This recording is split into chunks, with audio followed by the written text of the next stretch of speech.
ആദ്യം മഷ്റൂമും ക്യാബേജും കൂടി പക്കോട റെഡിയാക്കണം. അപ്പം അതിനായിട്ട് ഒരു 2 കപ്പ് കൂണ്, ഞാൻ എടുത്തിരിക്കുന്ന ബട്ടൺ കൂണാണ്. അത് ഇതുപോലെ ചെറിയ പീസുകളായിട്ട് അരിഞ്ഞിടുക. തീരെ പൊടിയാക്കരുത്, ഒരു മീഡിയം സൈസ് പീസായിട്ട് അരിഞ്ഞിടുക. അതുപോലെ ക്യാബേജ് 1 കപ്പ് നല്ലോണം പൊടിയായിട്ട് അരിഞ്ഞ് ക്യാബേജ്. അതുപോലെ 1 കപ്പ് മൈദ ഇട്ട് കൊടുക്കുക. അതിലേക്ക് ഒരു 1/4 കപ്പ് കോൺഫ്ലവറും കൂടി ഇട്ട് കൊടുക്കുക. അപ്പം നമ്മൾ ഏത് പാത്രത്തിലാണോ മൈദ എടുത്ത് അതിൻ്റെ 1/4 കപ്പ് കോൺഫ്ലവർ ഇട്ട് കൊടുത്താൽ മതിയാവും. പിന്നെ 2 ടേബിൾ സ്പൂൺ കാശ്മീരി മുളക് പൊടി, അതുപോലെ 1/4 ടീസ്പൂൺ മഞ്ഞൾപ്പൊടി ചേർക്കുന്നുണ്ട്. 1 ടേബിൾ സ്പൂൺ ചിക്കൻ മസാല ചേർത്ത് കൊടുക്കാം. 1/2 ടീസ്പൂൺ ഗരം മസാല ചേർത്ത് കൊടുക്കാം. ആവശ്യത്തിന് ഉപ്പ് ചേർത്ത് കൊടുക്കണം. പിന്നെ 1 ടേബിൾ സ്പൂൺ ഇഞ്ചി വെളുത്തുള്ളി പേസ്റ്റ് ചേർക്കുന്നുണ്ട് ഞാൻ.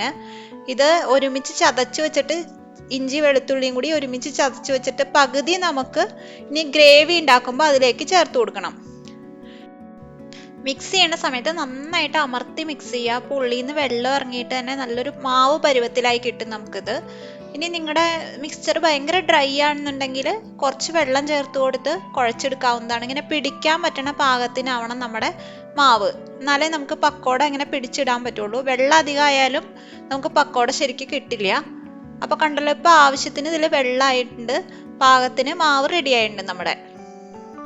ഇനി ഇത് നമുക്ക് നന്നായിട്ടൊന്ന് വറുത്തെടുക്കാം. അപ്പോൾ അതിനായിട്ട് ഒരു പാനോ എന്തെങ്കിലും അടുപ്പത്ത് വെച്ചിട്ട് അതിലേക്ക് എണ്ണ, ഞാൻ ഒഴിക്കുന്നത് സൺഫ്ലവർ ഓയിലാണ്.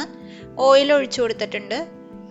എണ്ണ ചൂടായി വരുന്ന സമയത്ത് നമുക്ക് പക്കോട ഉണ്ടാക്കാം. അപ്പം അതിനായിട്ട് ഇങ്ങനെ ചെറിയ ചെറിയ ഉരുളകളായിട്ട് ഇങ്ങനെ പിടിച്ച്, ഷേപ്പ് ഒന്നും വേണമെന്നില്ല അതിന്, ഇങ്ങനെ പിടിക്കണ പാകത്തിന് ഇങ്ങനെ പിടിച്ച് എണ്ണയിലേക്ക് നമുക്ക് ഇട്ട് കൊടുക്കാം. എണ്ണ നന്നായി ചൂടായതിനു ശേഷം മാത്രം നമ്മൾ ഈ പക്കോട ഉണ്ടാക്കാനായിട്ട് തുടങ്ങുക. ഒരു സൈഡ് നന്നായിട്ട് ആയി കഴിയുമ്പോൾ അടുത്ത സൈഡിലേക്ക് മറിച്ചിട്ട് അടുത്ത സൈഡും ഇതുപോലെ തന്നെ നമുക്ക് വറുത്ത് കോരിയെടുക്കാം. കണ്ടല്ലോ, ഒരു സൈഡ് ഓൾമോസ്റ്റ് റെഡി ആയിട്ടുണ്ട്. ഇനി അടുത്ത സൈഡും ഇതുപോലെ തന്നെ നമുക്ക് വറുത്തെടുക്കാം. 2 സൈഡും ഒരുപോലെ തന്നെ നല്ലോണം വറുത്തെടുത്തിട്ടുണ്ട്. ഇനി ഇത് നമുക്ക് എണ്ണയിൽ നിന്ന് കോരി വാങ്ങി വെക്കാം. ഇപ്പോൾ മുഴുവൻ പക്കോടാസും നമ്മൾ ഇതുപോലെ തന്നെ വറുത്ത് കോരിയുണ്ട്. ഇനി ഇത് ഇങ്ങനെ ചെറിയ പീസുകളായിട്ടൊന്ന് പൊട്ടിച്ചിടാം നമുക്ക്. അത് ഇടിക്കണ കല്ല് വെച്ച് ഇടിച്ച് വേണമെങ്കിൽ നമുക്ക് പൊട്ടിക്കാം, ഇല്ലാന്നുണ്ടെങ്കിൽ കൈ കൊണ്ട് ഇങ്ങനെ പിച്ചിയിട്ടാലും മതിയാവും. പീസുകൾ നമുക്ക് കടിക്കണ പരുവത്തിൽ വേണം, വളരെ ചെറിയ പൊടിയാക്കാൻ പാടില്ല. പക്കോടാസൊക്കെ ഇപ്പൊ പീസാക്കിയിട്ടുണ്ട്. മസാല റെഡിയാക്കിയിട്ട് ഇത് നമുക്ക് അതിലേക്ക് ഇടാം.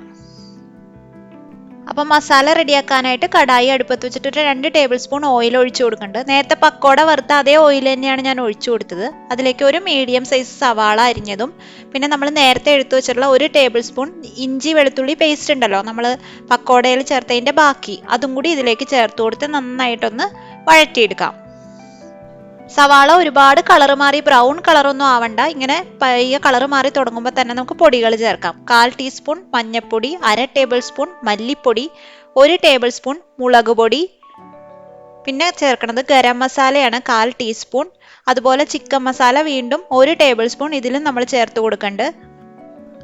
നന്നായിട്ട് വഴറ്റി കൊടുത്തിട്ട് പൊടികളുടെ പച്ചമണമൊക്കെ മാറി തുടങ്ങുമ്പോൾ നമ്മൾ ഇതിലേക്ക് ചേർത്ത് കൊടുക്കാൻ പോകുന്നത് കോൺഫ്ലവർ ആണ്. അപ്പോൾ ഒരു ബൗളിൽ 1 ടേബിൾ സ്പൂൺ കോൺഫ്ലവർ ഇട്ടിട്ട് 2 ടേബിൾ സ്പൂൺ വെള്ളത്തിൽ നമുക്കിത് നന്നായിട്ട് മിക്സ് ചെയ്തെടുക്കണം.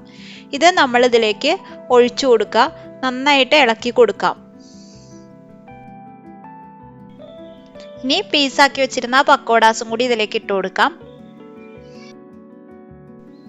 ഇളക്കി മിക്സ് ചെയ്ത് കൊടുക്കുക. അപ്പോൾ ഇത് കണ്ടല്ലോ, നല്ല ഡ്രൈ ആണ്. നമ്മുടെ കാളാൻ എന്ന് പറഞ്ഞാൽ ചെറിയൊരു ഗ്രേവിയോട് കൂടിയാണ് നമ്മൾ കഴിക്കുക.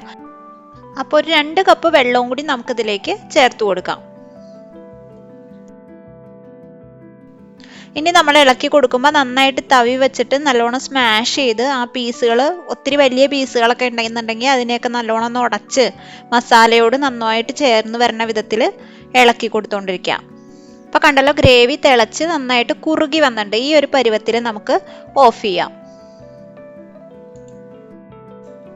കൂണും ക്യാബേജും വെച്ചിട്ട് വളരെ എളുപ്പത്തിൽ തയ്യാറാക്കി എടുക്കാൻ പറ്റുന്ന ഒരു സ്ട്രീറ്റ് ഫുഡാണ് ഈ റോഡ് സൈഡ് കാളാൻ, അതായത് ഈ മഷ്റൂം കാളാൻ മസാല. അപ്പോൾ എല്ലാവരും ഇത് വീട്ടിലുണ്ടാക്കി നോക്കുക. പിന്നെ കഴിക്കുന്നതിന് മുമ്പായിട്ട് ഇതുപോലെ സവാളയും മല്ലിയിലയും ഇങ്ങനെ ചെറുതായിട്ട് കൊത്തിയരിഞ്ഞ് അതിൻ്റെ മുകളിലിട്ടിട്ട് അതും കൂടി ചേർത്ത് നമ്മൾ വായിലേക്ക് വെക്കുമ്പോഴാണ് കറക്റ്റ് ആ ഒരു ടേസ്റ്റ് നമുക്ക് കിട്ടുന്നത്. നമ്മൾ കടയിൽ നിന്ന് മേടിക്കുമ്പോഴും നമുക്ക് ഇങ്ങനെ തന്നെയായിരിക്കും അത് കിട്ടുക. അപ്പോൾ എല്ലാവരും വീട്ടിലുണ്ടാക്കി നോക്കുക.